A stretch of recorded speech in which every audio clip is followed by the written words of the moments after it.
I'd like to call back to order the Board of Supervisors in Sacramento County, July 24th. Madam Clerk.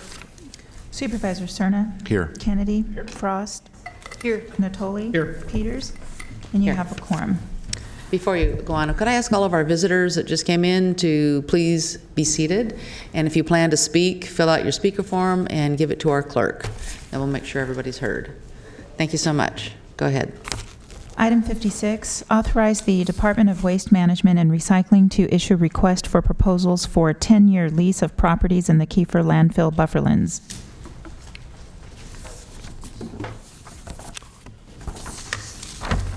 Good morning, Chair Peters and members of the board. My name is Dave Ghirardelli. I'm a waste planner with the Department of Waste Management and Recycling. The Department of Waste Management and Recycling owns and operates Kiefer Landfill, located in the southeast part of the county, that meets the disposal needs for the county, the city of Sacramento, and the city of Folsom. As a facility, it includes an elaborate multi-purpose recycling area where a number of materials are then sent off-site for recycling. It has an electronics waste recycling receipt location, an antifreeze, batteries, and oils and paint facility, and it is a bioreactor where the organic material deposited into it from the county, the city of Sacramento, and the city of Folsom produces biogas that is fed to a power plant that provides 15 megawatts of power. That's enough to power 9,000 homes in Sacramento. Around Kiefer landfill, throughout the 90s, the county purchased approximately 2,000 acres of buffer land to protect the landfill from encroaching and incompatible uses. The lands are leased for agricultural purposes, largely to tenants who have been farming that land since the county purchased it. The buffer lands are also a publicly owned resource. Kiefer landfill is an almost industrial type of facility, and it serves a critical public need, and it is located right next door to a small and historic agricultural community, Slough House, California, and that makes for an interesting relationship. Many leases have expired in the last couple of years, and a couple more are poised to do so soon. The county seeks authorization to proceed with an RFP, request for proposals process, for longer-term leases with input from your board and with input from the community. What I'd like to do is take you on a brief tour of the bufferlands, clockwise from the entrance to Kiefer landfill. The map and property summary are attachment 1 and 2, attached to your board letter, and they follow numerically. Please, as I go along, don't hesitate to stop me for any clarifications, but I'd like to go ahead and go through the tour and then be happy to answer any questions you have and then hear from the community. Those are the Kiefer bufferlands, 9 leases. The first property is leased to Golden Springs Angus Ranch. They're based in Slough House. They have been farming there since before the county came into possession of the property. This is probably the busiest property that we have immediately across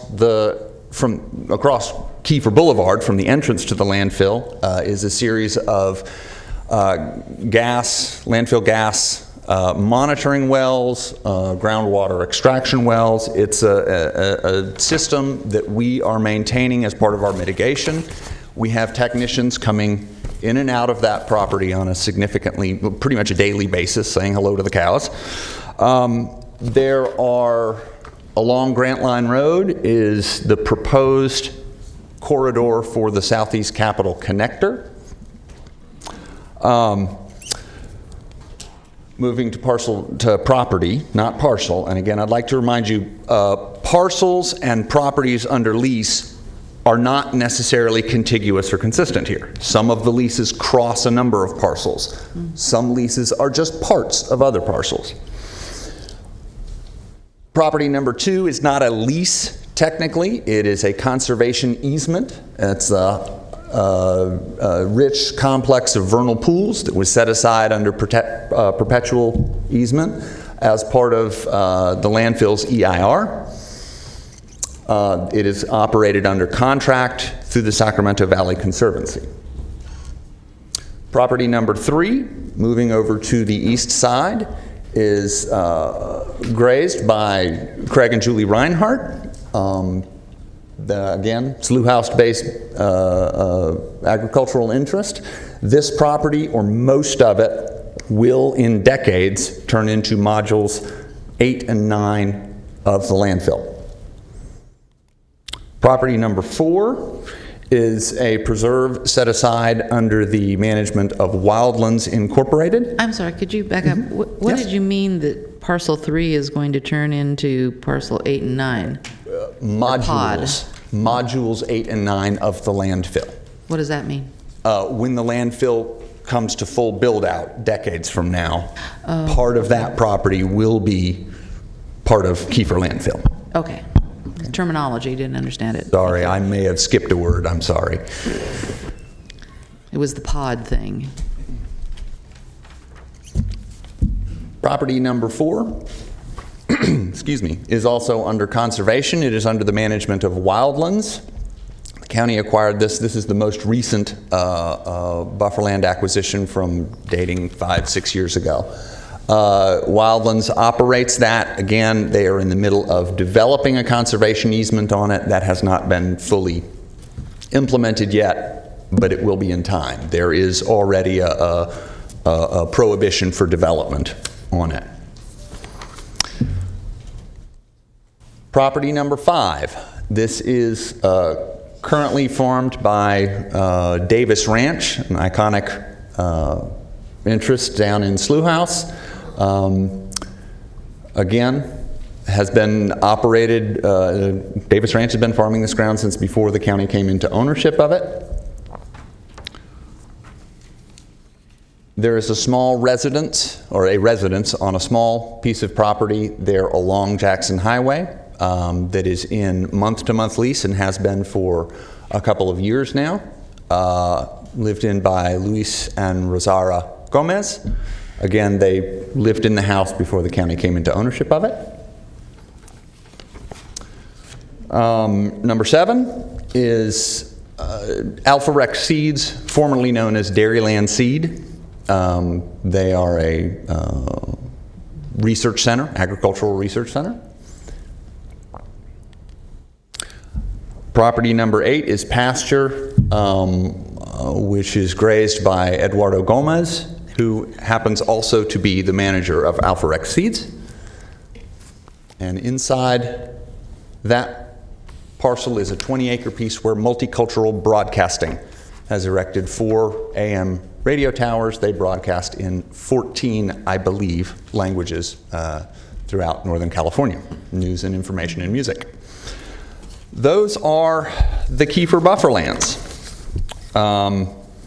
Before you go any Please. further, Mr. Natoli has a question. Yeah, just before you leave the map, Dave, I just wanted to go back to the first one, the Gold Springs pasture, which is includes the Lamb property, the Dutra and former Dutra and Westerberg pieces. And I just wanted to be clear about when it came to buffer lands that some of those lands, I believe at least the Dutra piece and maybe even the Westerberg piece, there was contamination, underground contamination that was moving, and those acquisitions were actually, they may have been financed through the way the county did it relative to acquisition buffer lands, but we actually moved on those properties because we had contaminated the water underneath, and obviously have a treatment system that over time I think has helped shrink some of the groundwater problem, but nonetheless, again, correct me if I'm wrong, but I wanted to be clear on that. The piece across the road on Granite Line was done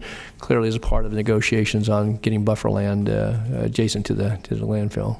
Correct. When I spoke of the gas monitoring wells and the groundwater monitoring wells and the groundwater extraction wells, the series of them that are in that property, they are mostly across the street from the landfill, and they are directly related to the groundwater contamination. Right. The Kiefer treatment plant is currently treating that water to clean that up. That is part of our regulatory requirement. Okay. And that was the primary reason why that property was acquired. Yeah, right. Because I think Dutra first and the Westerberg Prager Right. piece, and again, we had contamination issues and worked through that beginning even in the late 80s, those conversations, and obviously Correct. acquired them in the 90s. So, okay, thanks. Correct.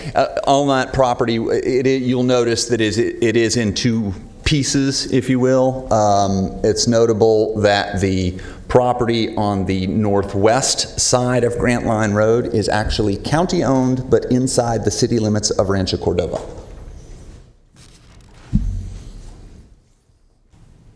Go ahead. Any other questions? No, is that it? Well, the department is, we've worked hard to establish relations with the community of Slough House. As you can imagine, it's a very interesting set of relations. Rents are paid in full and on time. Problems are quickly addressed. And most importantly, lines of communication are open. Okay, and so your request today is that we issue an RFP on the 10-year leases? That we authorize the Department of Waste Management to issue a request for proposals. Okay, well, we have quite a few speakers, so thank you so much. Doesn't look like the board has any additional questions. So I have quite a few speakers here. We have a 2-minute limit, although I understand Mr. Grimshaw and Mr. and Mrs. James want to provide background. I don't know where you are out there. Did you wish to go first and provide this background? I'll give you a couple extra minutes to explain it.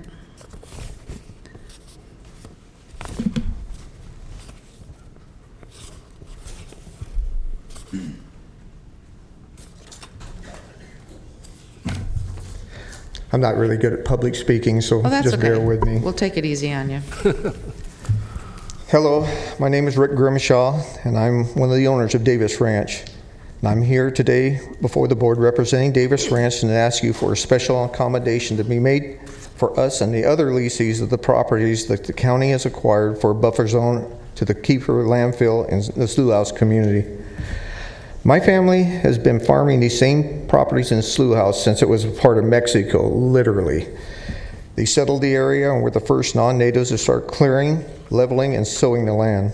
Over the years, the land is slowly sold off to new owners and rented back to others who would farm it. Many years ago, all the property rental agreements were done with a handshake and nod, no more. When the county acquired these properties, they told us that nothing was going to change, but it did. Within a few years, the county acquiring these properties, the lease for the acquired properties was put out to open bid, and we nearly lost control of the right to farm them. It was a highly disconcerting time. The property that the county owns is situated in between 4 other properties that we rent. It is landlocked except for an entrance ramp off of Jackson Highway on the Consumers River Levee, which we never use because we have other access to the property. For us, loss would mean moving tractors up and down Jackson Highway on a narrow elevated portion of the road where it's built up on top of the Consumer River Levee up to 10 times a day. Keeping control of this county property is paramount to our business survival. It is also an integral part of the farming operation that we do, and if we were to lose control, that would probably mean the end of Davis Ranch as it exists today. And if Davis Ranch were to end, so would the farming staple in East Sacramento County that people have counted on and become accustomed to. It would be devastating not only to us and our employees, but to the residents of Slough House who have also become accustomed to their shared notoriety of our famous Slough House sweet corn. I have people tell me all the time that Ed Davis put the sleepy little enclave of Slough House on the map. And also lost would be the 1.3 million pounds of produce donated every year to the local Sacramento food link through our partner nonprofit Helping Hands Produce. We pride ourselves on being good stewards of the land and treat the properties that we rent as if they are our own. We keep the aesthetics beautiful by removing weeds and clutter and verdulent in times of fire and high water danger, sometimes standing guard throughout the night on levee watch, stopping a disaster if we can. Just 2 short years ago, my 2 partners who are here today and myself stopped a levee break on county property late at night by building a 12-inch berm along the top of the Deer Creek levee with one of our tractors using only moonlight showing in between the clouds to see what we were doing. The water rise stopped about halfway up that berm before receding, thwarting a disaster. A levee break can easily cost hundreds of thousands of dollars in damage and ruin the farm ground forever. And I can honestly say I did not see a single county employee nor a Department of Water Resources employee on that cold, dark night. In the kind of farming that we do, grown here and sold by us direct to the public at our roadside stand, we are the very epitome of the farm to fork movement that is stressed so hard in the Sacramento region. And we have been doing it for quite a while now, starting back in 1964 at my parents' house across the street from where the stand is today, then continuing on with Ed Davis in 1972, and then us, Davis Ranch, in 1992. We have a 54-year history of growing and selling fresh produce direct to the public. In our type of farming, we need to look out into the future on a 10-year plan or more. And the threat of losing the rights to a property will cause pause and panic, or in our case, ruin. What we are asking for is stability in the lease process so we can continue on with what we are doing, giving us a renewable lease that contains the 3% increase per year that the county has in all of its leases, but without the burdensome and I might say highly stressful bidding process that takes place every 5 years now. We cannot compete with some of the other types of farming, such as wine, grapes, and sod, which command a much higher yield price than for the edible foodstuffs that we grow. In an open bidding process, we will lose. There is way more to having a good tenant that watches over your investment than it is to having a few more dollars in a rent check providing food security to our region. All the other properties that we lease from the landowners in Slough House are leased to us on a renewable basis, and you can go back and ask each and every one of those landowners if they are good with that kind of an arrangement. And to a person, I can guarantee you that the answer is going to be yes, because they know that they don't have to worry about their property and the rent is going to be paid on time. Thank you for your time. Thank you. Well, first of all, let me say thank you for saving the levee. That was important to all of us.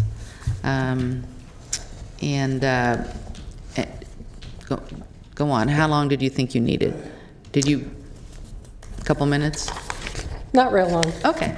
All right. but I could talk for 20 if you'd like. Well, That's why I wrote it down, so I wouldn't throw too much in. My name is Janice James. I live in Slough House, and I'm one of the landowners, like you, that Rick was talking about, one of the several who currently rents to Davis Ranch. I'm here primarily for 2 reasons. Number one, to remind you for at least the 8th time in 20 years of the county's promise not to change farming in Slough House. That's why the county was able to do a negative declaration for the buffer zone, because they said nothing will change. The second reason is to restate, as we have for years, how farming in our area works. It works very well. When most rural communities in this county have disappeared under a sea of houses or just deteriorated, Slough House has thrived. If you drove through there 30 years ago, you're going to see it the same way today. I like being one of the landlords who leases to Davis Ranch. It's not a lucrative position. I always have had to have an outside job, but my main goal has been to preserve my part of our unique little valley, and Davis Ranch has made this possible. I believe other landowners whose families have been here even longer than mine feel the same way. This is how Davis Ranch works. It is a diversified farm that grows produce on our various pieces of land that they sell directly to the public at a central farm store that happens to be on my piece of property. Unlike monoculture farming, like raising grapes or hops where there's a single crop every year, Davis Ranch plants a wide variety of crops in increments throughout the season. They start with asparagus in the early spring and continue through Christmas trees at the end of December. This has several beneficial effects. For the public, it means a reliable source of local produce fresh from the field. Food banks also benefit from this all year long. For those of us who value our farmland, this diversification means Davis Ranch is able to practice sustainable agriculture. When I say that, you may be picturing farmers in bib overalls with long beards. But in this case, I'm taking the UC Davis quote when I say sustainability rests on the principle that we must meet the needs of the present without compromising the ability of future generations to meet their own needs. In that definition, sustainability involves not only practices that do not deplete the topsoil or the groundwater, but also support the viability of family farms, a decent living for farm laborers, and prevents the disintegration of economic and social conditions in rural communities. Davis Ranch is able to check all these boxes because of landlords like me, the Signorati family, the Westerberg family, the Ledbetter family, and so on. And so far, you guys too. On our combined properties, the growing season is spaced out. Each property and well has active and inactive periods. It's easier to manage diversified crops to improve water conservation and to practice crop rotation. When I was a kid, everything in Slough House was hop farms. Everybody irrigated 24 hours a day for a month in all the fields. Things are so much better now. There are almost 40 people who work at Davis Ranch at its peak. The long harvest window means they have jobs for a longer period of time. Many agricultural jobs require workers who are just passing through from one short harvest to the next. Davis Ranch workers, both in the fields and in the store, are valuable members of our community. They rent or own houses in Elk Grove, Wilton, and Galt. Some have been around for more than 40 years. When the buffer zone project was being discussed, we in Slough House questioned whether the county could honor its commitments to us. Here we are several years later, still wondering. Your lease protocol is a problem. Your turnover is a problem. We keep having to come here every time there's a new board or new management at the landfill, or every time someone notices that the county has a bunch of rental property and thinks it should be making a large profit. Could we, once and for all, establish within the county that you made a commitment that requires preserving a small, thriving farming community? This requires you to perhaps rethink your policies so you can become a reliable part of our team. Thank you. Thank you very much. Mr. Natoli has a question before you leave. Yeah, thank you, Madam Chair. Well, not so much a question as I want to thank certainly Rick and Jan and others that are here that we'll hear from in a moment. And I wanted to just, by way of kind of framing what Jan alluded to, that some 20 years ago now, we, as a county, obviously sought to expand the landfill, and it wasn't without much community involvement. Certainly there was opposition, and there are others here, and you see John Merchant in the audience, and certainly Rancho Marietta folks. There was a group, Citizens Against Kiefer Landfill, and a lot of consternation about what would happen, not only with the landfill expansion and the impacts of that, and I will just say we've been a much better neighbor over the last 2 decades plus, and I certainly commend our staff and others have been attentive to that. But to Jan's point, and alluded to certainly in Rick's comments, and I'm sure probably echoed by others here today, I think one of the things beyond just the lease length of time and whatever's prescribed in law, but I think the certainty and as obviously this board has evolved over time with certainly changing its members. I think it's important to memorialize in a way that certainly keeps us within the confines of what law requires relative to public lands, their management, and their lease. But I think beyond that, and I know that in my conversation with Mr. Gill, and certainly with Mike Penrose and Doug Sloan and others, I think that there needs to be, at this juncture, obviously depending on what this board directs here today, but to have a much stronger memorialization of what that means. And again, that may evolve over time, but I think to Jan's point that what we see in Slough House pretty much mirrors what was there a generation or two ago. The highway's a little wider, and there's more cars, but a lot of the historic structures are still in place, and it really is a jewel. And when you look at certainly development east in Rancho Marietta, but certainly to the west with things that are planned as well as already built, protecting this and part of the public ownership, I think, allows the opportunity to do that. So I just wanted to, by way of background, reference, in these chambers 20 years ago, some of the pretty hard-fought battles as related to the landfill and preservation of farming lands, and as we looked at the whole buffer land acquisition program and protecting the public asset, the landfill, but certainly recognizing, I think, the long-term commitment by landowners, farmers, and others in this county, and I think we've been a good partner. But I do think that going forward, as again, board membership will change over the decades, I think it's important to have some memorialization so it's clear, as long as there are farmers that want to farm and that we have some established uses there, that we ought to do everything we can to promote that. And certainly I think we've seen that with Farm to Fork and some other things. And so I just wanted to interject here because I think what Jan and Rick provide is important backdrop. It's obviously very personal, but I think it's also very important to this county and to a way of life that is certainly been taxed in a lot of different ways as it relates to their people's ability to keep farming. And I think we have the opportunity to really promote that here in a positive way beyond what we might do with waste management, recycling under leases. And so I guess I would just stress that. And I don't know, Nav or Mike, anything you might want to weigh in. We still have 8 more speakers. Okay, I just wanted to point that out, to be thinking about that. Okay, thanks. All right. Okay, could I just get one little word in now that he's stopped talking? Thank you. Thank you very much. Thank you. Thanks, We Jan. appreciate you. Okay, Leland Schneider Jr., and then William Skinnell, and then Jim Prager and Susan Westerberg. We do have a 2-minute limit. We allowed that to be a little longer to kind of lay the groundwork, so just wanted you to keep that in mind. I don't like to talk that much anyway, so Oh, good. Okay. Thank you, Mr. Schneider. I'm Leland Schneider Jr. We have the Gold Spring pasture. I'm 6th generation cattle rancher farmer from Slough House. My kids are going to be 7th generation. Wow. This Westerberg pasture was leased to my dad in 1992, far long before the dump expansion. And it is an essential part of our business. And we've been great neighbors. Anybody from the landfill calls us. We're on the spot. We have family members and employees all over the place out there.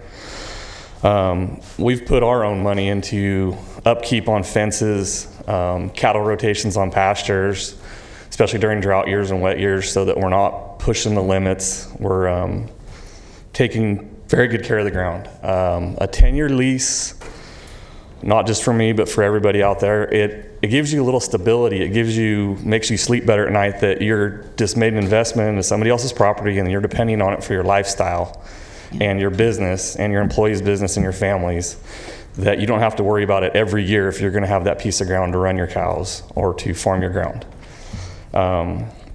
So if this would be put in that, our family would be there for another generation, hopefully, taking care of Sacramento County ground and making a living. Thank you, Mr. Schneider. Thank you. William Skinnell? I may be mispronouncing the last name. It looks like Skinnel. Oh, you, okay. Sorry if I mispronounced your name. And then be Mr. Prager. Probably my writing. Thank you, Board. I just wanted to address one thing, but partly in question to Mr. Gardelli regarding Gold Springs pasture and the green cycle area. Is that going to be... Mr. Skinnell, if you face this way, then we can hear what you're saying. Okay, if the green cycle area is going to be continued in one of the leases, or if it's going to be continued separate as part of the current RFP process? We currently have no proposals for any sort of composting facility or anything like a green cycle in that area. The Green Cycle project was indefinitely suspended by the Solid Waste Authority Board in 2015, I believe. Correct.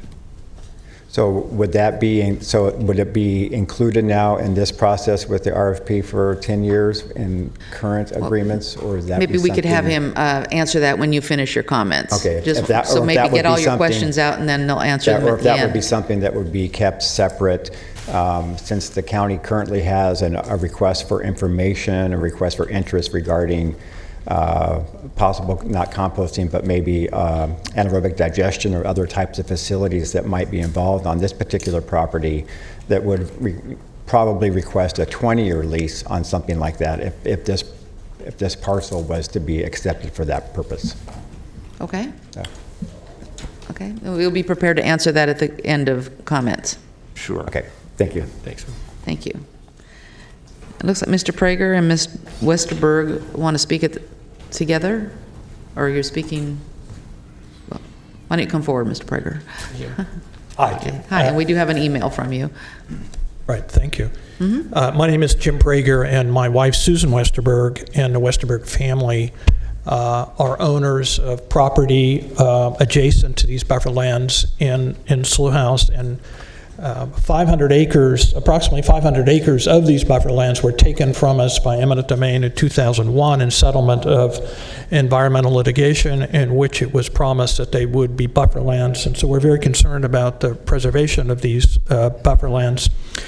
We own the Slough House restaurant immediately across from property number 1, and 22 acres and property number 7 is immediately across from fields that we lease to Davis Ranch. We're very supportive of Davis Ranch and of the Snyder family, who we leased ground to before the county acquisition.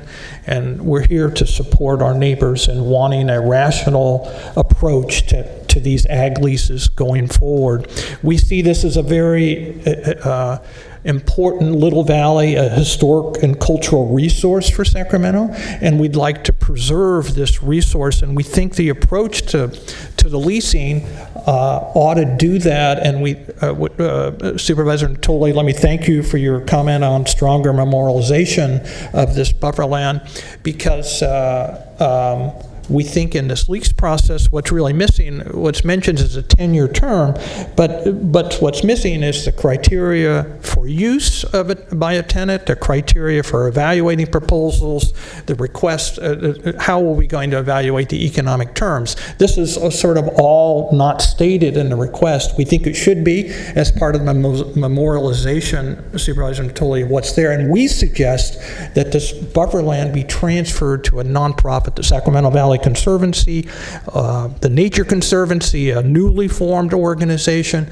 such that its principles could be used for determining the criteria, not the general public leasing criteria, but the criteria for conservation of this important environmental and historic resource.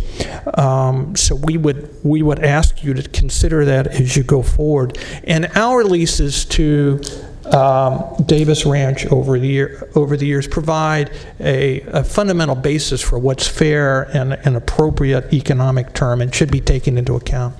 Thank you. Thank you, Mr. Prager. James, it's either Gel or Velli. I'm not sure by the handwriting. On Jackson Road, James. Yep. Yeah, Val. Vell could be. Yes. My name is James Vell. I live on Jackson Road, adjacent to the buffer lands, and have for 31 years. First thing I want to say is I know Don Natoli was there, but previous meetings when they wanted to raise the landfill, I remember at the end of the meeting, Isla Collins sitting over here saying, you know, the county has to own this land because we contaminated it, but it'll be the same cows, the same ranchers and farmers as they close the meeting. The county is fortunate to have such a large facility at the Kiefer landfill. I have an article from 2013, October 31st, about the nation's largest landfill closing. It was all over the internet news media, but unfortunately, it's not true. To put things in perspective, the Puente Hills landfill down in City of Industry was 1,365 acres. The Kiefer landfill is permitted for 1,084 acres. The elevation of the Puente Hills landfill when they closed it was 1,148 feet high. The Kiefer landfill, after we fought the process to raise it, is now permitted for 325 feet high. So I can still see the Sierras over the top of it out my back door. The capacity, Puente Hills landfill, the largest in the nation, was permitted for 174 million cubic yards. It was closed because their permit expired. Kiefer landfill was permitted for 117.4 million cubic yards, substantially larger.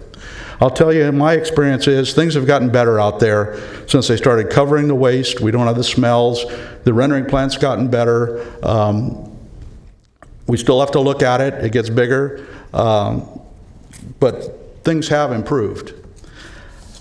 Good. One thing on this proposal that they gave, I printed out the board package, and under attachment 2, in the Gold Springs pasture, if you go down it, and he addressed this, I think, it does say Kiefer Special Planning Area, Green Cycle Organics Recycling Facility. It went to this community CPAC, and I'll tell you right then, there was no good words for it, and the next meeting, Mr. Sloan came and said the project was dead. I assume it's still dead. Yeah. To put something in the buffer's lands that they say is going to stink, we know is going to stink, is not acceptable. It'd be like putting a SpaceX launch pad at the metro airport buffer areas because it flies. It's not the same. I do support the use of agriculture as it has been. I wish there was some way to lock that in because you never know when you're going to have a new proposal. When the SPA proposal originally came out, I have a 2-acre parcel. They were going to put 150 acres of industrial offices right behind us off Grant Line with a 20-foot setback. They pulled that out right away because they knew it wouldn't fly, but they had the whole buffer lands planned for different things, and it was going to be garbage town USA, any kind of recycling, waste. I think there again, the county's fortunate to have a large facility with a lot of capacity, but you also have Cordova Hills coming in. You have the city of Rancho Cordova developing. We don't need any more nuisance things. Okay. The rendering plant has shown, the landfill's shown that it causes problems. Thank you. John Merchant, then Dana Poe. Thanks, Jim.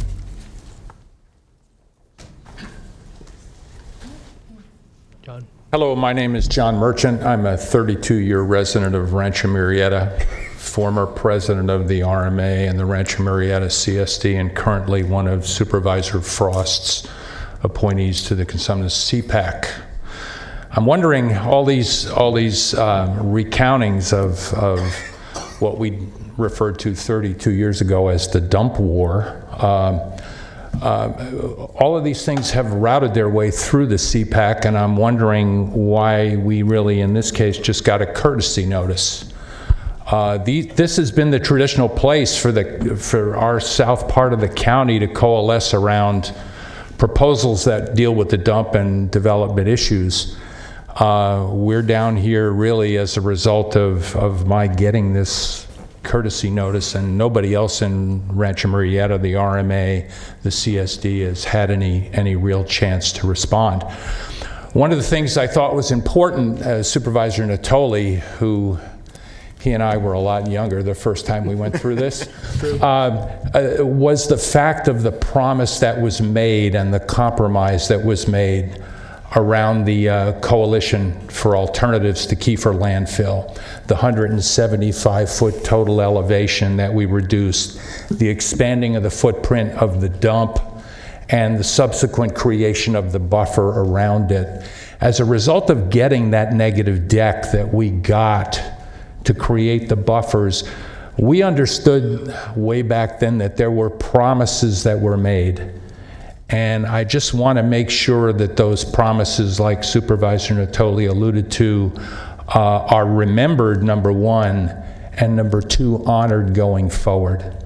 And again, I'd really like to see this thing aired out in the public, and I really think this thing ought to route back through CPAC and then come back to you with the recommendations for everybody that lives out in our section of the county. One more important point for Rancho Murrieta is that there is nothing in that area of the county, whether it be traffic or development, that has the potential to adversely affect our lifestyle and adversely affect the value of our homes like that dump does. It can smell, it can leach, it can create traffic, it can create noise, and it has done so throughout the period of time that I've been out there. And I want to make sure that those considerations are taken into account when we make a decision on the long-term leases around the buffer. Thank you very much. Thank you very much. Thanks, Phil. Dana Poe, and then Eduardo Gomez. Hello. And James Utterback. I'm one of the landowners that farms directly next to the number 4 buffer lands in blue. You are Dana Poe? I am Dana Poe. Thank you. And I'm from the Carney family. We moved there when I was 8, and it's home to me. What I want to say is that I can remember my mom and my dad coming down here, talking with Dawn on numerous occasions, and talking with all of you, different supervisors, but in the same chairs. And it was a really big deal with the dump and the problems associated. And I may not be farming here in Slough House for generations, but we are 7th generation agricultural farmers here in California. And we moved to this area because we felt we could farm here. And the irony is that when I moved here when I was 8, and we moved into this neighborhood, we're still the new neighbors because these families have been here for generations, and it's important to recognize that. My mom passed away in 16, but I remember the fights with the dump and the issues and the things that happened. And the reality is that as we move forward, it's important to have clarity regarding what actually happened and what was promised, because there's turnover. That's just a natural state of things. It happens. And it's imperative, as Don said, to memorialize these items in writing so that going forward, there's countless things that my mom would have remembered that I don't. There's people out in this audience here that remember things that I don't. But I know this, it's imperative that if we as a community here in Sacramento want to advocate for farm to fork ideas and things like that, we need to advocate for farms. And if we don't make them viable, it simply doesn't work. So I want to thank you for your time today, and I want to ask for clarity, long leases for these landowners and people that have been here for generations. Please honor the promises that were made in the past by your predecessors. Thank you, Ms. Poe. Thank you. Eduardo Gomez, and then James Utterback. Mr. Utterback is the last speaker I have. If someone wants to speak, it hasn't signed up, you need to get up to the top and fill the form out. Excuse me. Pretend like I'm Eduardo. He's my neighbor.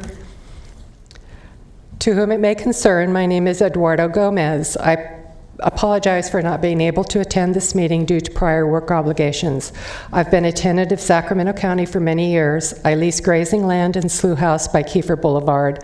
I also represent Alforex Seeds, that has also been a longtime tenant of the county.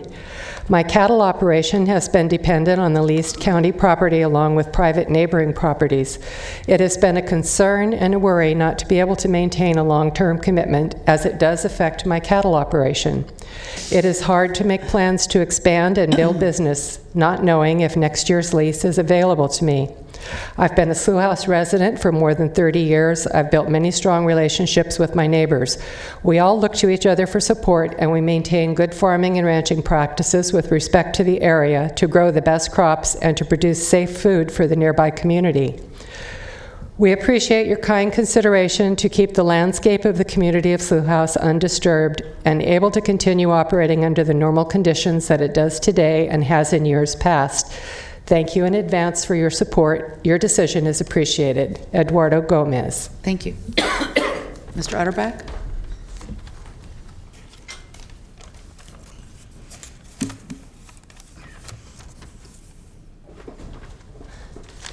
Good morning. Good morning. I'm here to, I am one of those landowners next to one of the pieces there, and my concern is the liability. Our family has worked the ground just like the rest of these families have, but I do not want this have a situation out there, example like the U-Picket or the Christmas trees, somebody getting hurt that's not in that area. And I just want to express my opinions. The liability is because they're going to come back at me because that's what lawyers do. As you know, they'll attack the first person, which would be you, the county, and then then they just start going down the line. So we need to have a little more better relationship with the land manager. I wish the land manager would come out and talk to the landowners in the area once in a while, maybe once a year, and we can express our opinions, what we think they can improve on. And that would be a perfect example of that. We have a tree out there on the county property next to my levee there. It's about ready to fall down. And this is the road that the U-Picket go down to it. So if that tree falls down and hurts somebody from U-Picket, it's going to be a bad situation for all of us. So I wish, again, the land manager would come around and talk to the owners of the property that they're working, so we can express our opinions. And that's all I have to say. Thank you, Mr. Utterback. Was kind of taking notes here about some comments that I think you need to give us some feedback on. And longer leases was one of them. Sure.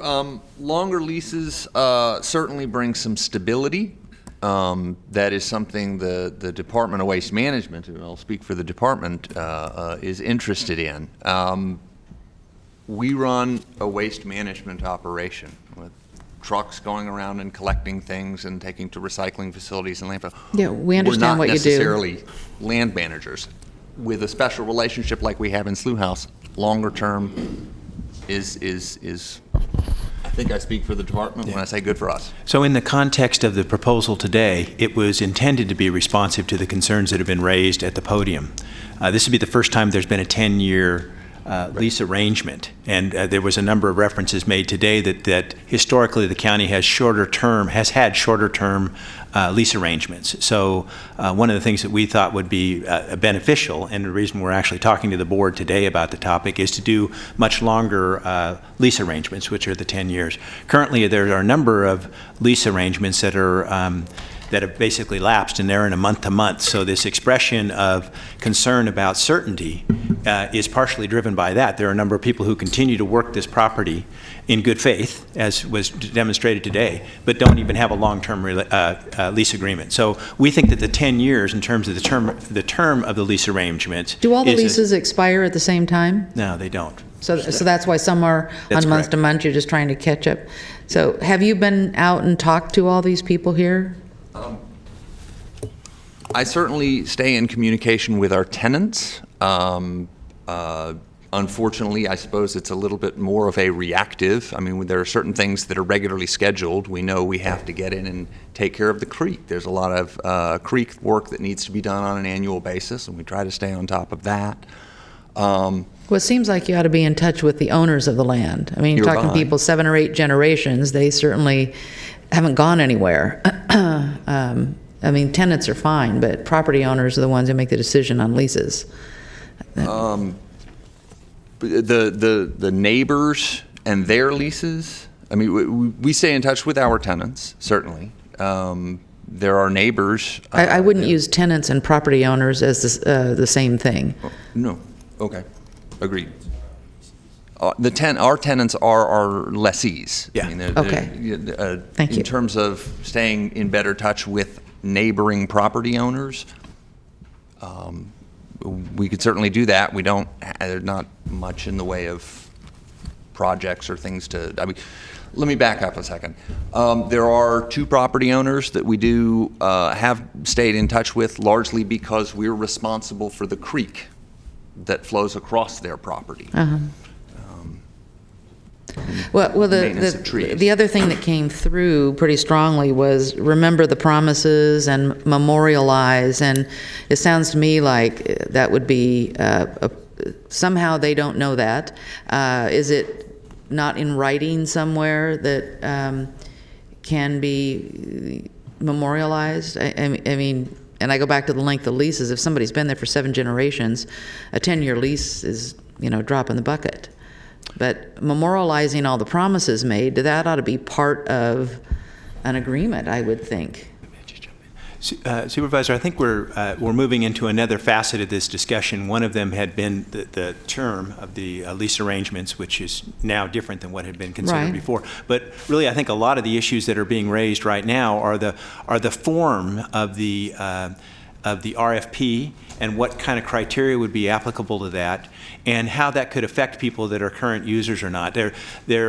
Oftentimes when you think of an RFP, the first thing somebody goes to is the best economic equation, right? And that was even expressed kind of tangentially here by a number of people, saying you wouldn't want to necessarily make that determination based on what the highest return dollar-wise would be to the county for the lease arrangement. And that, in fact, is not what the intent would be from the RFP process that we're talking about now. There were a number of clear benefits that were demonstrated by the current lessees, right, in terms of the benefits of them continuing to operate and manage those properties. Many of them were articulated. But one thing that we do lack today, and I just wanted to put it out that it may lead to another step for us, is the criteria that really would be applicable to this RFP framework. Because we do want to have an opportunity for the county as county-owned properties and managed property, or owned properties, pardon me, to have a regular leasee kind of evaluation and process, right? And maybe a 10-year cycle is right.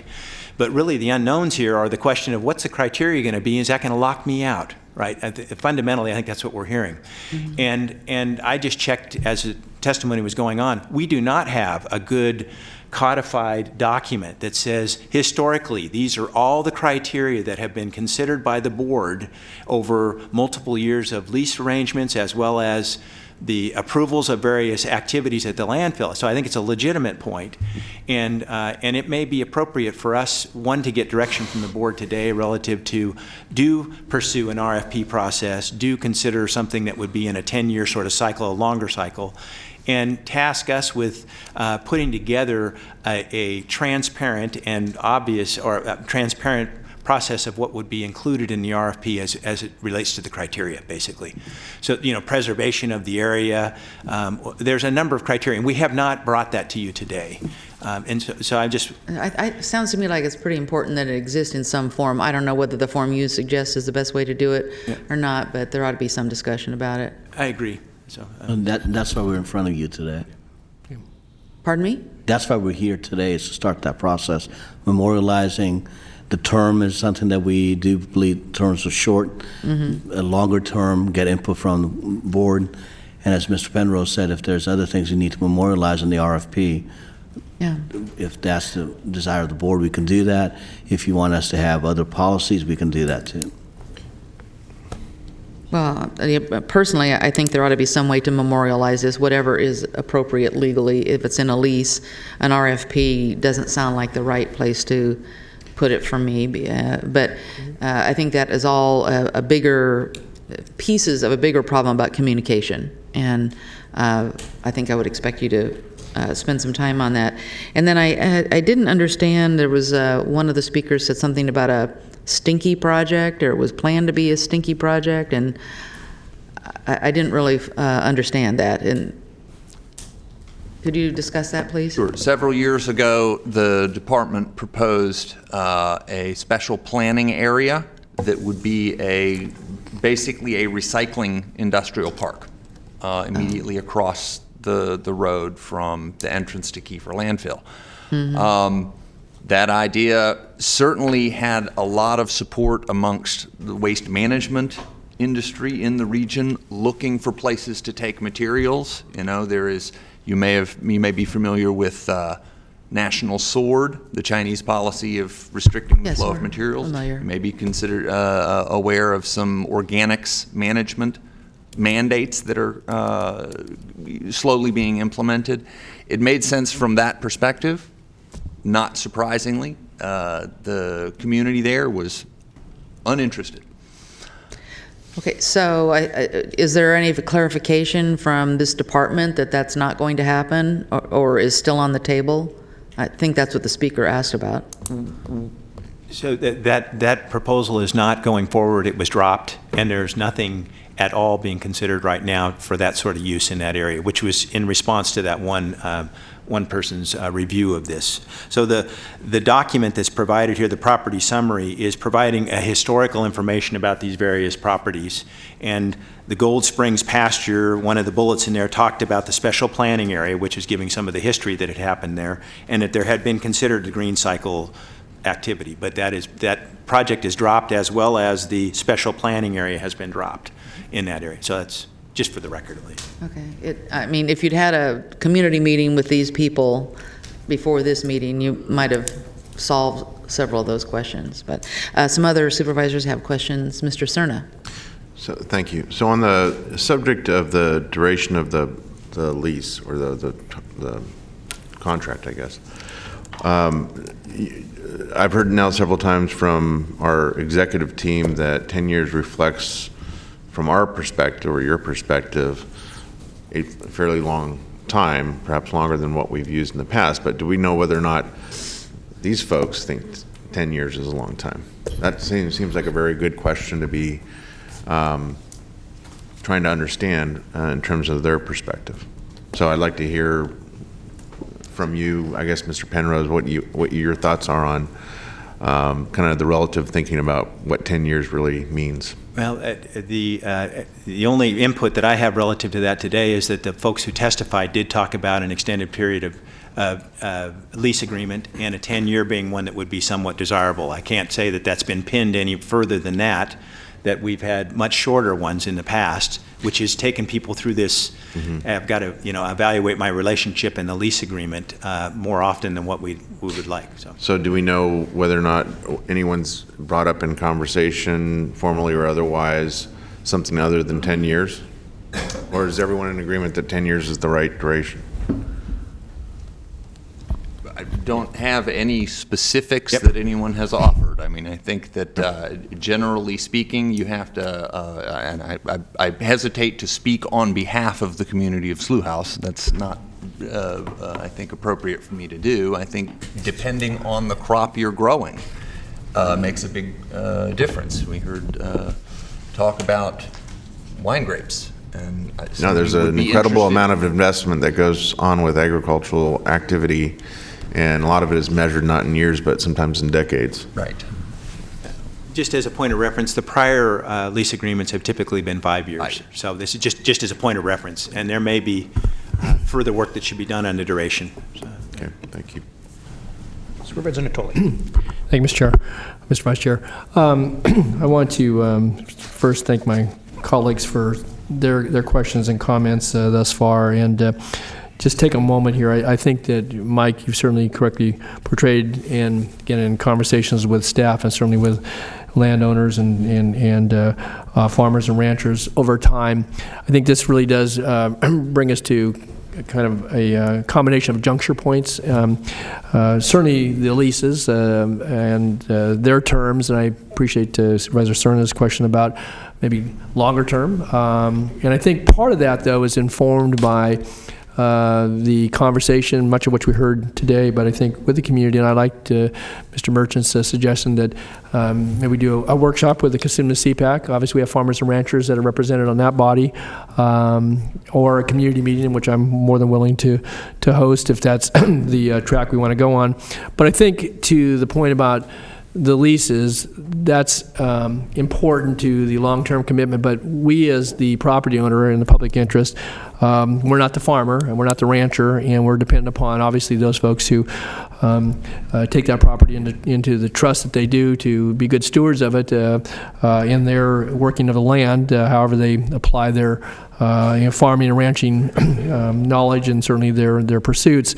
And so I think what that takes me to is back to the point about the clarity and about the promises, and I think not just the criteria by which we evaluate the value, the intrinsic value, the agricultural value, the historical value, the cultural value, but I think what this county, as being the owner of the public asset of the landfill, which obviously is a very important asset, our management of that day to day, to David's point about waste management, recycling's responsibility there, but also then with the approach that this board, again, utilizing ratepayer dollars to bond against to acquire the buffer lands, and I believe, and I don't just believe, I know the promises as related to the long-term commitment for use of those lands, and I think it was very revealing during the discussions, and again, we had some community meetings, many of the folks here in the room were there, regarding the special planning area and some clarity that, using my word in that application, that was being sought relative to any future uses there. And I think, bless you, it was very aptly pointed out that there was a very clear rejection of that in the community. And again, to Doug's credit, and Mike, and others, after spending some dollars on an environmental review and so forth, that was dropped. That doesn't mean that long term, to somebody either approaches this county or not, wouldn't come forward and propose to do something on those lands. And so I think it just further highlights for me, even those are the upgrounds, the upper lands and are largely grazed. I think it's important if we want to really preserve and protect the agricultural operations, recognizing the utility of the landfill, the impacts that it can have, but also the importance that it brings to this community from the standpoint of disposal and processing of solid waste, then I think that we need to spend some time, and as I said earlier in the hearing, memorialize and maybe even talk about confining other activities like a green cycle that would be confined to landfill. When we have the acreage we have there, obviously it has its limitations, but if there were those proposals in the future, rather than looking across the street or downstream somewhere, and I think so, there would be some policy embedded in that. And I do think it's important as we've evolved now 20 years hence decisions about the expansion of the landfill, which had a useful life of 70 years, maybe even longer under the permits, that for the future, for the folks in this audience, but for the future of all the folks who are ratepayers and citizens of this county, I think that we need to boil that down and have a policy document that could be reviewed by the community that we brought before this board and allow us to deliberate in these chambers and ultimately to give very clear and very, I think, understandable direction around that. Then that, I think, informs the criteria by which you would evaluate leases and relationships that we either have that are long-standing or that might be newly introduced. But I think it needs to be very clear that this board, and I think, again, to the person on this board and, now and in the past, we've been very strongly committed to the farming and preservation of farming and ranching in that part of our county. And I think we have the ability with what discussion here today on the longer-term leases to develop the criteria, but also the policy framework by which we would then make it very clear to this board, to the community, and for our successors and interests that this is, the approach we're going to take when it comes to management, one of our asset, the landfill, but also the management of the lands are so critical to, long-term viability of slough house farming and ranching and what it means to this community. And so maybe the planning department could be involved as part of that, certainly working with community development and with our community and our community council. So I guess as a part of this, Mr. Gill, I would like to see us, again, after we hear from everybody, to give some direction regarding that. And we're in some holdover status as relates to the leases. Timeliness, I think, is important, and it's something, again, whatever form you want to use to gather that information. But I think the way you presented this today certainly sets the table for that. I'm appreciative of the efforts, and I know certainty and clarity, I think, are words of the day, and I think we can achieve that going forward on this particular matter. So that's what I have to offer. Thank you. Thank you. Supervisor Frost. While we're looking at these, extending the time on these leases, I noticed the prior leases were 5-year with an option to extend for a year. Is there a possibility of a lease with an option to renew subject to current market conditions and the county needs at the time that writes in a little bit of flexibility but then doesn't end up with another RFP at the end of 10 years? Yes, I think that is a possibility to be done, yeah.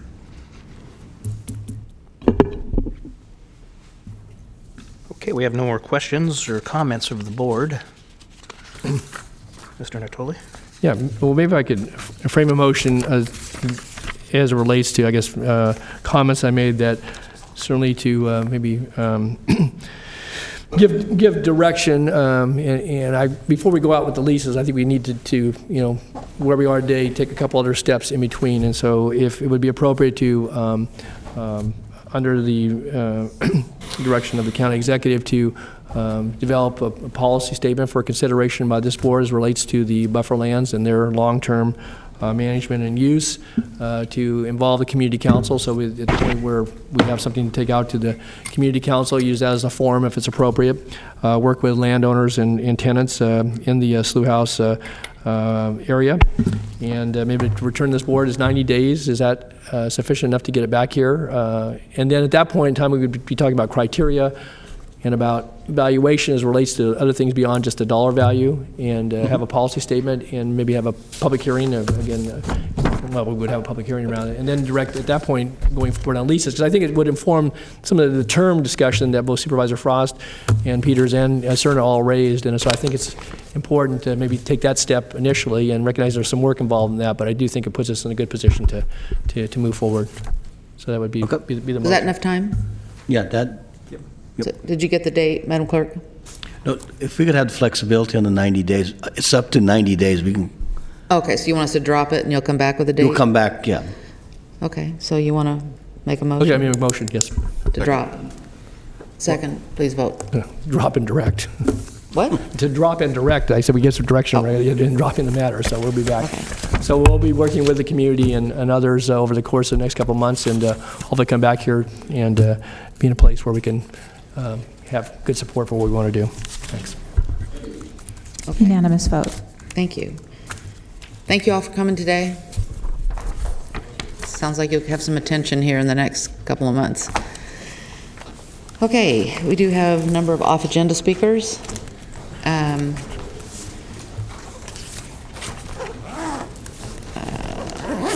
assume on this CPS issue that these are all in order of how you want to speak.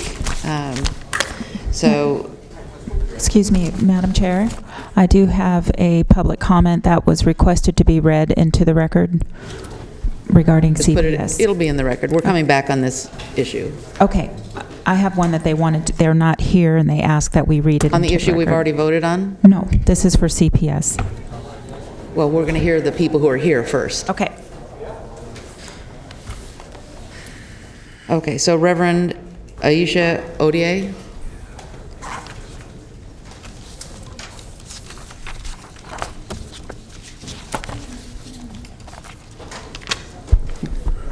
Morning, Reverend. Good morning.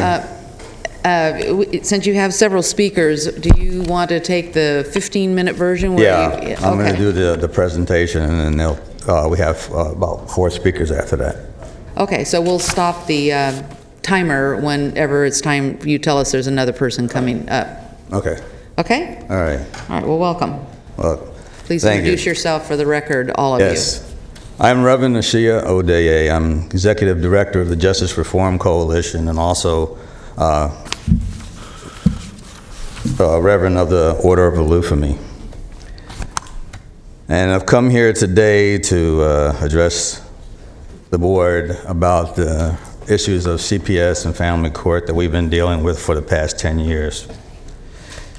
It says at the beginning of the California Welfare and Institutions Code, section 300 to 400, that it is the intent of the legislature that nothing in this section disrupt the family unnecessarily or intrude inappropriately into family life. Now, these are the codes which govern the family and juvenile courts as well as family social services and the CPS. This is the basic and overriding tenet of conduct for the whole family law system in California. Yet it is violated every hour of every day by this system, and CPS is the main legal tool used. The state's child welfare system is broken and corrupt. For the past 10 years, our organization, the Justice Reform Coalition, has been dealing directly with this system on behalf of parents and families who have had their children unnecessarily, unjustly, and illegally taken by CPS with the court's complicity. There are thousands of such cases in Sacramento every year. We have watched and documented many of these cases, enough to show a pattern and practice of violation of federal and state laws and CPS and family court administrative codes. Broken in order to get children into a profit-incentivized system of maltreatment and neglect, which under any other situation would be considered human trafficking. We have stood by and assisted these families as caseworkers, social workers, CPS, DHHS, and court officials collude and cause irreparable damage to these families and children. We have documented this abuse under color of law and have attempted to meet with, inform, and question CPS, DHHS, and state and local officials about this problem to no avail. We set up a community forum for those officials and the community to come together, but had to cancel it because the then director of DHHS, Sherry Heller, refused to allow CPS and other support group officials under her purview to attend and advise others not to. Even after these same officials have acknowledged violations and wrongdoings in a series of policy and information meetings that we've been conducting over the past couple years, the status quo is continued.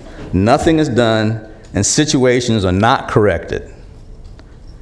In fact, we are told over and over that there is nothing that can be done to correct these situations because the courts have made their decisions. In other words, administrative decisions made by the courts acting as agents for CPS, even if they are wrong or illegal, can't be changed once the mistakes are found, even if no real reason existed for the actions in the first place, because a decision has been made by the courts. Now, this is ludicrous. It is a violation of their oaths, the basic trust of the community, to knowingly and continue these wrongful actions. Legal decisions go from being wrong to wrongful when they demonstrate both disrespect for the law and a failure of empathy in regards to persons who appeared before the court. Now, this is the case in easily 80% of the cases of CPS and the family court in general. When a judge demonstrates disrespect for the law, as we have seen over and over, and disregard for the people the law affects, the need to act to maintain public confidence in administration of justice outweighs concerns about protecting judicial independence, confidentiality, or immunity. In addition, public officials, judicial officials, academics, and lawyers must be willing to identify, criticize, and correct wrongful judgments and rulings. This isn't happening, and the public confidence in the rule of law and those responsible for it has been seriously eroded. It is said that lawyers ought to respect the confines of legality in their advising and in their advocacy. And if lawyers ought to do so, then surely no real argument needs to be made to assert that judges must as well. Indeed, what authority can a judge claim other than through the law? A judge who adopts an attitude other than fidelity to law seeks to rule by fiat, not law. And that is wrongful. But this is what is happening, and there needs to be a change and accountability. Now, we see in the news the outcry over the separation of children from their families attempting to find asylum here in our country. Yet we do the same to hundreds of thousands of children of the families of our citizenry, especially here in California, every year. And the outcry is squashed, ignored, and belittled by our public officials. Now, it's got to stop. And equal attention given to this state and national plight and its correction. Now, we have brought several cases before Supervisor Natoli, who has worked with us on our concerns and has experienced the same frustrations we have due to the lack of cooperation and refusal by all involved in these situations to accept responsibility for what they've done and for these wrongful actions or to correct them. All we get is finger pointing from CPS and DHHS saying the court is responsible, and the court officials saying that CPS and DHHS are responsible. And this is frustrating and unacceptable. Then to find out that all the info submitted to Supervisor Natoli and others on the Board of Supervisors was confiscated by County Council smacks of abuse of power under cover of law and an attempt to squash our investigation and search for truth and resolution. In addition, we have had meetings and discussions with involved and responsible officials who acknowledge the wrongful actions, but say they can't do anything about it and point the finger elsewhere. This also is unacceptable and has to stop. And what we want is a meeting with court officials, CPS, DHHS, and state and county execs under the auspices of this Board of Supervisors to address this problem. We need for them to discuss with us who is responsible for what and present us with legal reasons and rules as to why there can be nothing done to rectify these cases where there are gross wrongful violations made under color of law. We feel this is the best way for us to deal with this finger pointing and finally get to who is responsible. This is a county issue.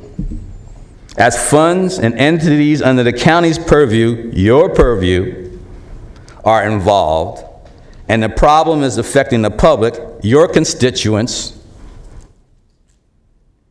countywide.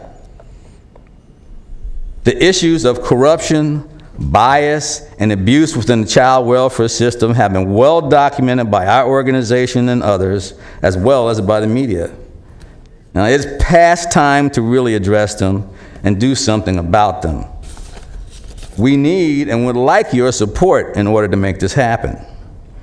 So this is our official notice and request to the Board of Supervisors. The request will be shown to our media contacts, and your response will be presented to them also for the community at large. Now, we are planning another public forum to be held in the fall of 2018, where we will present our report to the community.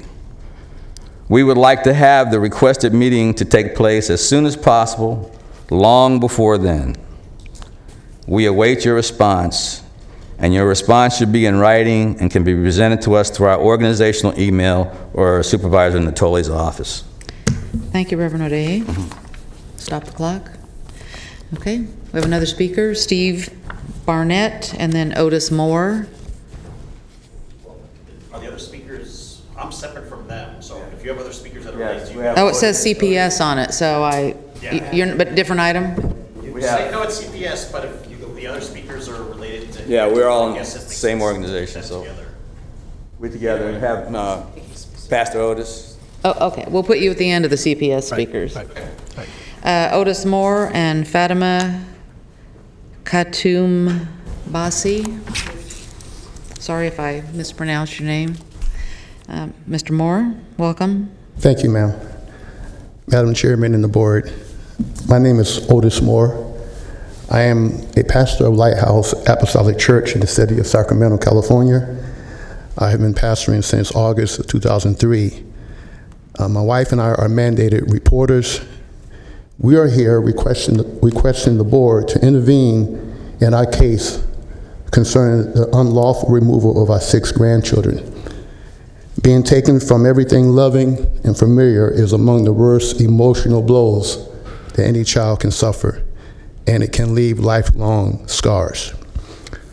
I like to quote the U.S. Senator Kamala Harris when she was questioning the Department of Homeland Security Chief Kirstjen Nielsen, quote, "The president of the American Academy of Pediatrics issued a statement on behalf of the organization stating that he is appalled by a new policy by DHS that will forcefully separate children from their parents. Went on to talk about that they will create stressful experiences like family separation, which can cause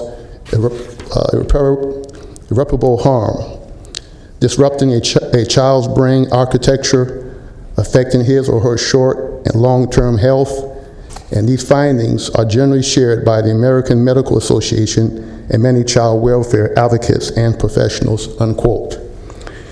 We believe CPS, along with the court, in our case, did a cover-up through referee Marlene Hertog when she made the derogatory statement in court referring to my wife and I, quote, "The apple doesn't fall too far from the tree," unquote. By this statement, she implicated my wife and I to be like our two daughters, even though we have no history of drug use or violence. What CPS did was use the 2010 report of court investigator Casella Wolf, who fabricated a story with the help of Sharon Peggs and chose not to rely on Catherine Ryan's 2010 detention report. We also requested that the board implement an oversight committee. My wife and I want to personally thank our supervisor, Don Natoli, for giving us the opportunity to address this board. And I want to say thank you very much. Thank you, Mr. Moore. Fatima?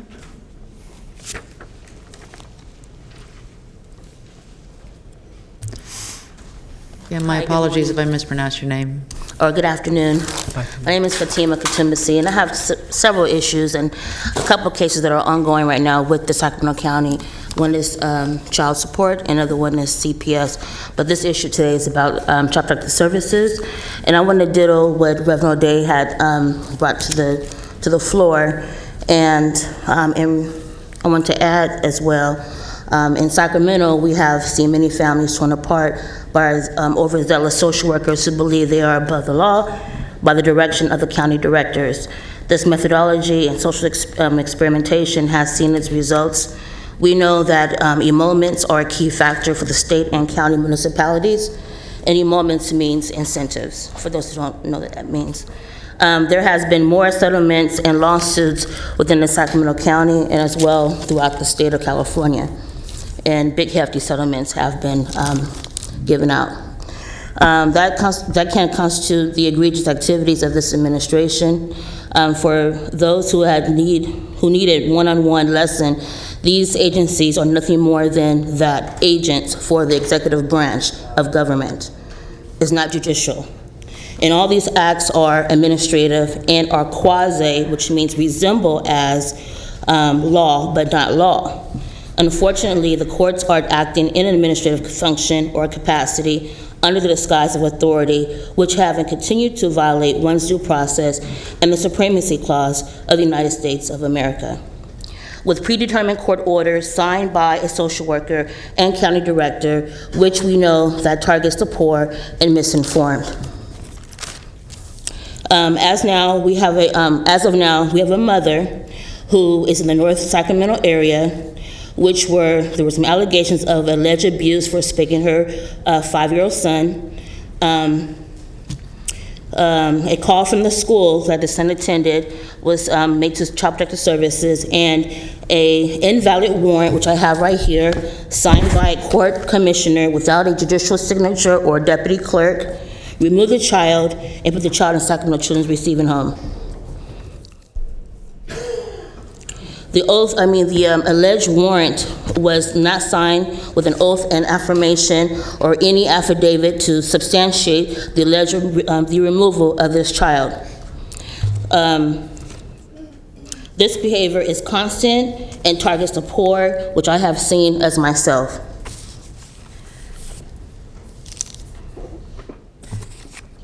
In the current court decision of Harbor versus the County of Orange County, we show that from this case, there have been 2 payouts for social workers for overzealous and fabricating evidence to remove children from home. And to reiterate, the federal and state law under Welfare Institution Code 249, basically, it says, It states clearly that no order of a referee removing a minor from his home shall become effective until expressly approved by a judge, and that's the juvenile court. So we know that this is not done, which violates the 4th and 14th Amendment rights of these families. Thank you very much. Thank you. Bob Saunders.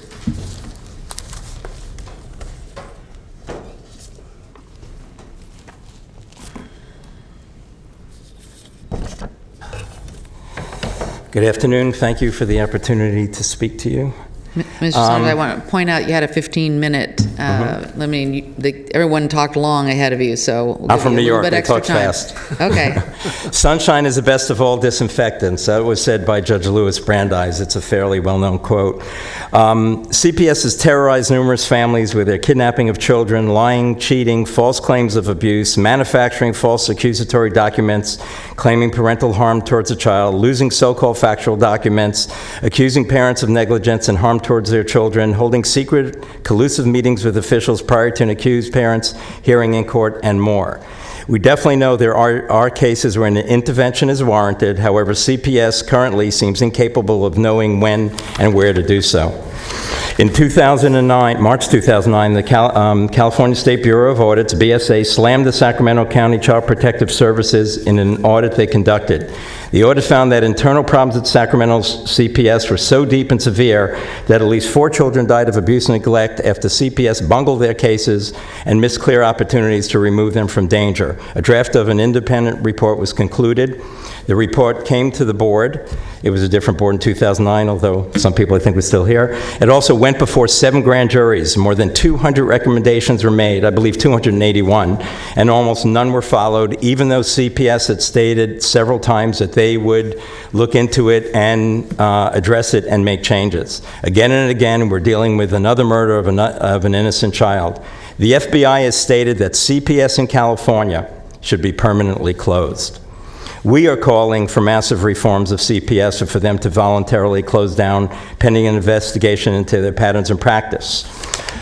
CPS was supposed to help families and children and not destroy them. We call on you to please meet with us. Let's work together. Let's bring in groups together. Let's hash this out.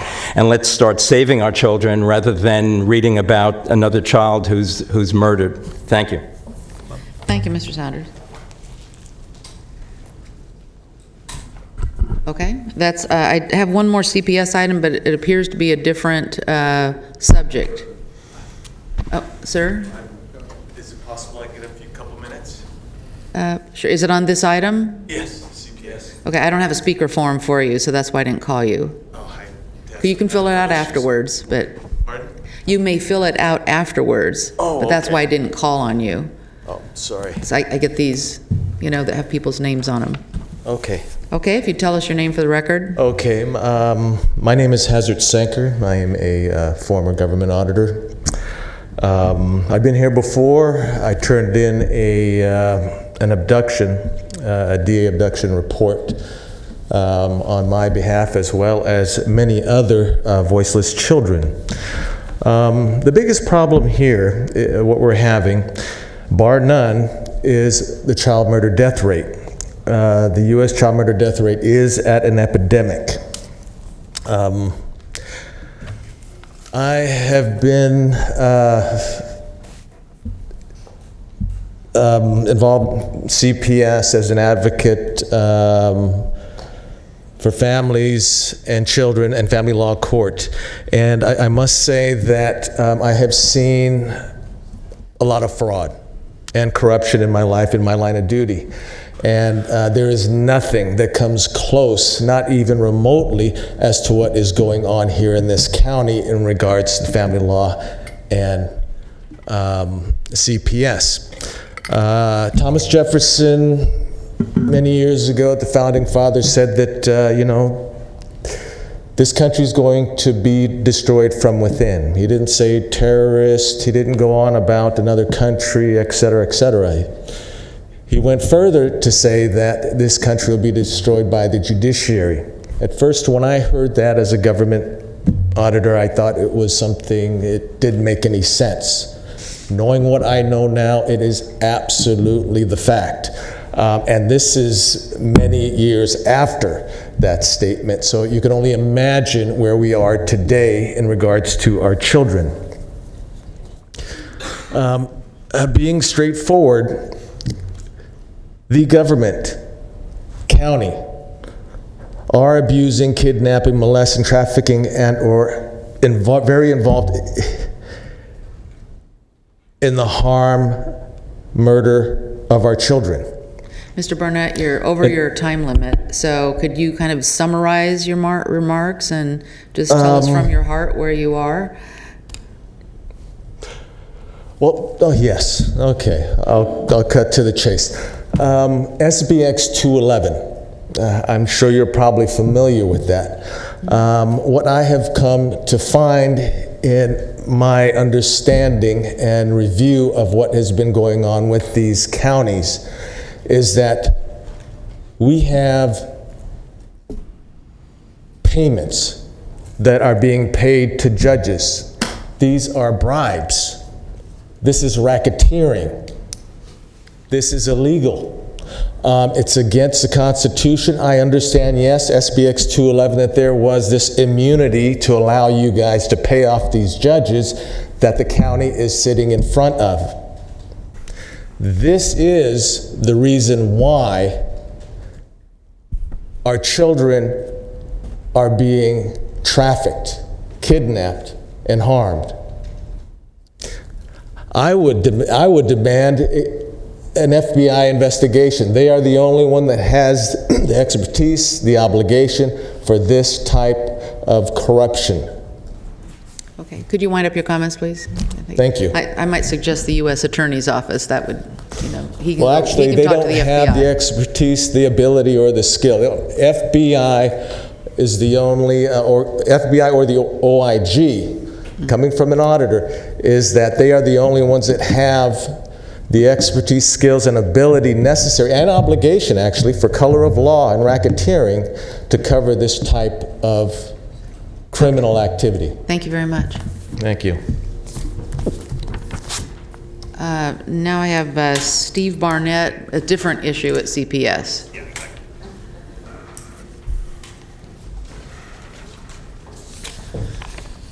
Thank you very much. We all know CPS is overworked and underfunded, but I just wanted to start with one example. I know of one case where at least 8 adults have called CPS related to 2 children in a child custody case, teachers, a principal, 2 doctors, including the pediatrician, therapists and counselors involved in their child custody case. All concerned with the care of the children when the father has custody. He took their mattresses away, which caused bruising on their bodies. They exhibited a significant loss of weight because of restriction of food. He says the children are compulsive liars, and I'm not sure how you lie about being bruised and losing weight, and claims the mother's brainwashed them. But miraculously, he tells them that he's a special agent for the California Department of Justice, and everything is dismissed. Everything has been dismissed, except for one case where they could not prove anything. Then one CPS agent took a mediator's report that a judge specifically said that they could not consider, quoted from that mediator's report, submitted it to court, and the judge accepted the report. So you have the CPS issue, but you have a broader issue of what's going on with the family law court system. I mean, it really demonstrates a need, as I've come to you previously about, to look into the family law system. I mean, these courts allow mediators and other so-called experts like CPS to decide cases based on false appearances and cronyism instead of actually looking out for the well-being of the children. Mainly, I want to point out that, I mean, this is a statewide problem, and I love the fact that you guys are looking into this and considering this, but I also feel the legislature is something that needs to look into this because it is a statewide problem. Some members of this board have previously said that, oh, you cannot look into this case, we cannot touch the courts. I do want to point out that the separation of powers in federal jurisdiction is different than in the state. In evaluating the separation of powers governed by the California Constitution, the California Supreme Court in Carmel Valley Fire Protection District versus State of California ruled that legislative actions are permitted if they do not impair the core functions of another branch of government. So there is room for the legislator to work and look into this, and I highly strongly request that you push for this kind of oversight by the legislature to look into what's going on with the family court Thank you, system Mr. Barnett. and CPS. Thank you. Mr. Natolo, you have a question? Yeah, thank you, Madam Chair. I just wanted to, one, thank you for accommodating the presentations here this morning and certainly the comments by folks. I know there's a letter to be read in the record. I just wanted to reference, I know we can't take any action, but there was a request embodied in Mr. O'Day's comments and I think echoed at least in part by a couple of other speakers. And before we conclude this item, recognizing no action be taken, maybe to hear from Mr. Gill or Mr. Wagstaff about the request for a meeting that would involve a number of officials, I think, to allow for a further airing of these concerns. And so before we left the item, I just wanted to make sure we could have some comments by our executive staff. Thanks. I think that's Mr. Wagstaff. Thank you, Supervisor, and thank you to the people who testified today. A couple comments, if I might, to your specific question about pulling together various officials. The comment was made that would include people from the state and elsewhere, and I don't know how successful we might be in doing that, but a key part of our administration of CPS here is ongoing discussion with people in the community, stakeholders, and we will continue to do that. I would just say that by law and by principle, what we try to do as CPS is leave the child with the biological parents unless all efforts have failed and it's clear that the child is not safe. And we can all appreciate how difficult a decision that is. When a determination is made that the child is not able to safely remain within the home, they do have to submit an application to juvenile court for a protective custody warrant, unless it's a situation where the child has to be removed immediately because of the safety issues. All parties are provided with legal counsel when a petition is filed, and that continues through the dependency of the case in the court. So yes, Supervisor, we are receptive to having ongoing discussions. I can't guarantee pulling in people from other jurisdictions, but I will say this. With CPS, we are a learning organization. We're always looking at our data. We're always consulting with our colleagues in other counties and with our stakeholders in the community, looking at available research. And I just would respectfully but strongly disagree with some of the characterizations of our staff that were made. It's been my experience over more than 40 years that the people working in CPS are dedicated to doing what is right for the child and what is right for their families. But we will continue to have dialogue. We can always learn from the community. That's part of our job, and we will seek to do that. Could I ask Mr. Wagstaff, Mr. Barnett spoke on a different issue. Maybe you can give him your card and yes. he can work yeah, on and the some other thing I issues should for say, him. Madam, I'd be happy to do that. The other thing, Okay. Madam Chair, I certainly can't speak to individual cases. I think you can appreciate that. I understand that's and prohibited some of that by was law. mentioned. And Right. can't do that, but I'm receptive to that discussion, yes. Okay. Will you be coordinating a meeting, Bruce? Did I take it from your comments you'll coordinate a meeting with Reverend O'Day and some of the principals? I'll be happy to talk to Reverend O'Day and see where we can go from there, Supervisor. Because they said they have a public forum on this, and I know that they... Yeah, and I can't speak to the history of that. I'd like to hear the particulars of that and see what kind of constructive work we might be able to do together. Okay. Thank you all for coming in today. Mr. Wagstaff has said he'll pull together a meeting with you both separately. So thank you. Our next speaker on a different subject is Martha Esch from the, sounds like Lock Management Association, and then Terry Black on the same subject.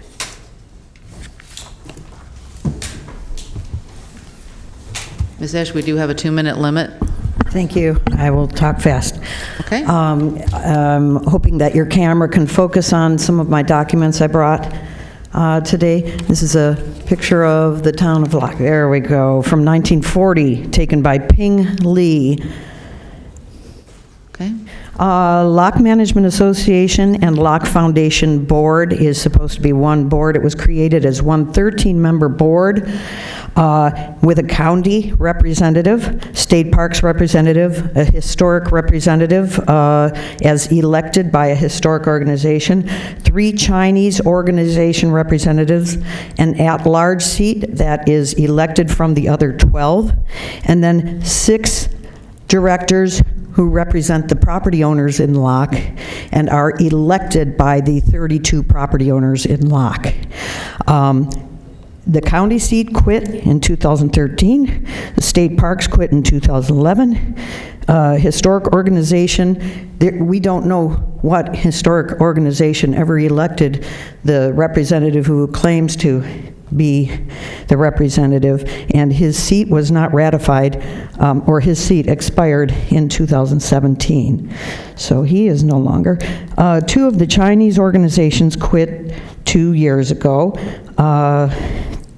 The at-large seat was appointed by two of his landlords, and of the 6 elected seats that are elected by the property owners, they have not held a valid legal election with a third-party inspector of election as required since 2009. So there are no remaining legal boards of directors of the Lock Management Association. It has effectively dissolved itself through non-ratifications. These 6 have to be ratified by the county, have not been since, as your document shows, the last ratification expired December of last year.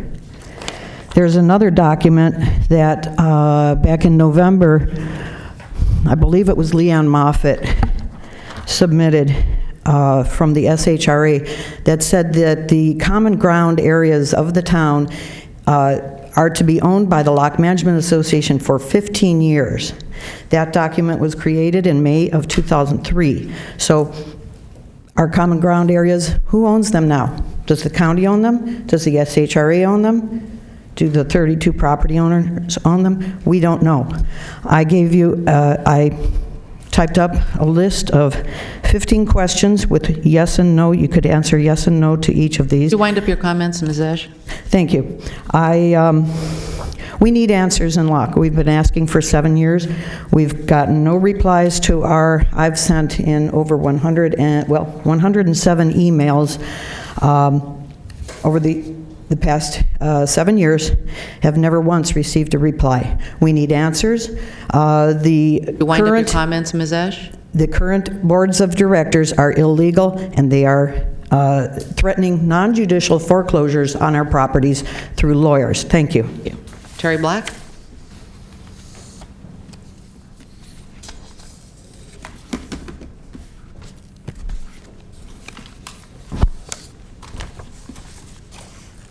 Hi. Mr. Black? I feel this is kind of after watching you deal with these momentous issues earlier today, I feel a little bit embarrassed about bringing this up, but I'm going to try to get this through as quick as possible so you can go have lunch. I wrote it down. Unfortunately, I've been here so long the battery is going dead. This is in reference to Lock. My name is Terry Black, and I'm here to discuss the town of Lock. I have lived in the Delta for over 40 years, and I have restored the historic Grand Island Mansion and the Ride Hotel.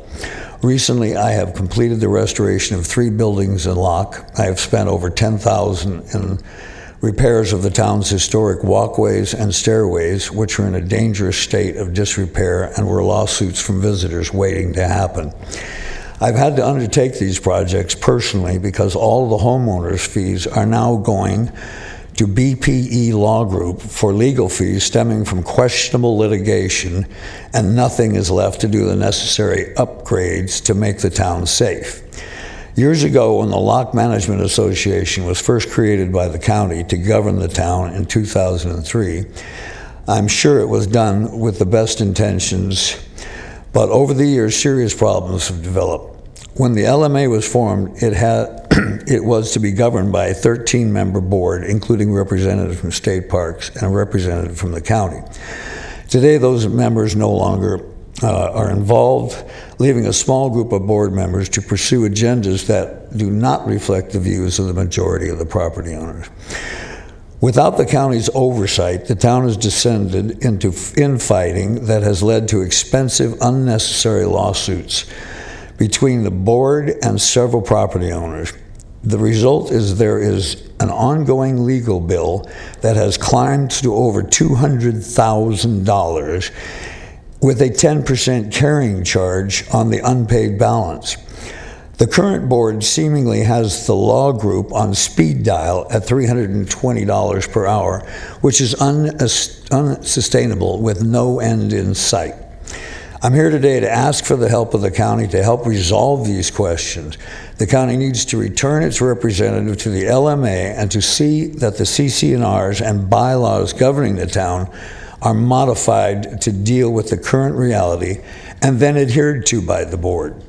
I am simply asking that the county do what it said it would when they formed the LMA or help dissolve it. Thank you, Mr. Black. That's it. Thank you. Can I ask County Council, do we know who's in charge of this group? Is it really a legal group any longer? I actually don't know. June Powles-May from my office is the attorney that's assigned to all the issues related to Locke, and I would have to refer that to her. I don't know. Okay. Thank you. Mr. Natoli? Yeah, thanks, Madam Chair. I know that when Martha was here last week and spoke with the county executive, and certainly Terry's called my office, and I've spoken with him personally, and we're going to meet. I think that one of the, and soon, and I don't know if the meeting's been set, but to meet with the county executive, Rob Leonard, and we should involve June Powell-Mays there as well. And I think certainly the questions that Martha's asked, some of these have been asked repeatedly, but I think to Terry's comments, I know we had a session where we had a county, I guess, assigned or at least a sponsored facilitator to assist the LMA in some of the discussions. But I think these issues certainly are ones that in the meeting with you, Mr. Gill, and I'm going to be involved in that as well.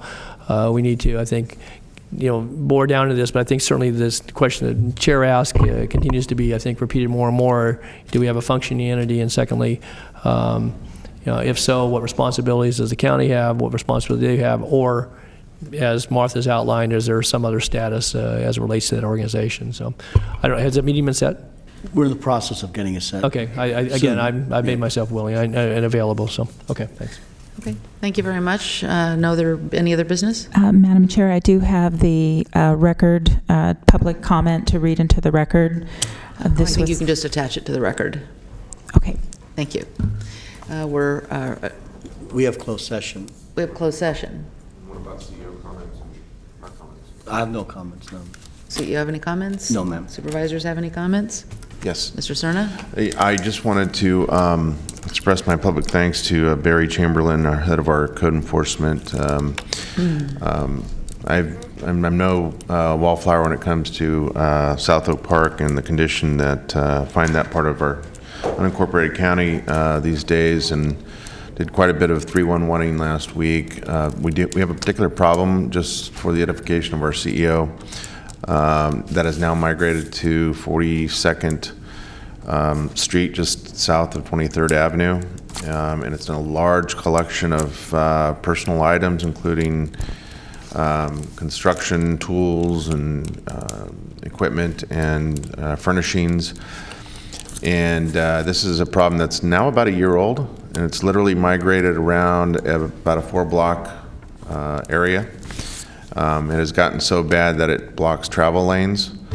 And unfortunately, I've been in receipt of some of the rationale from Barry's staff in the last few days, explaining that it seems there's little that can be done about a situation like that if the person who owns the equipment, the property, is on site, unless and until the sheriff's department intervenes. So I'd like the CEO to please continue to work with Barry and his staff to see what can be done. It is inconveniencing my constituents down there. It's blocking sidewalks, gutters, parking lanes, and travel lanes, and is just unacceptable. Any other comments? Okay, we are adjourning to closed session. Thank you.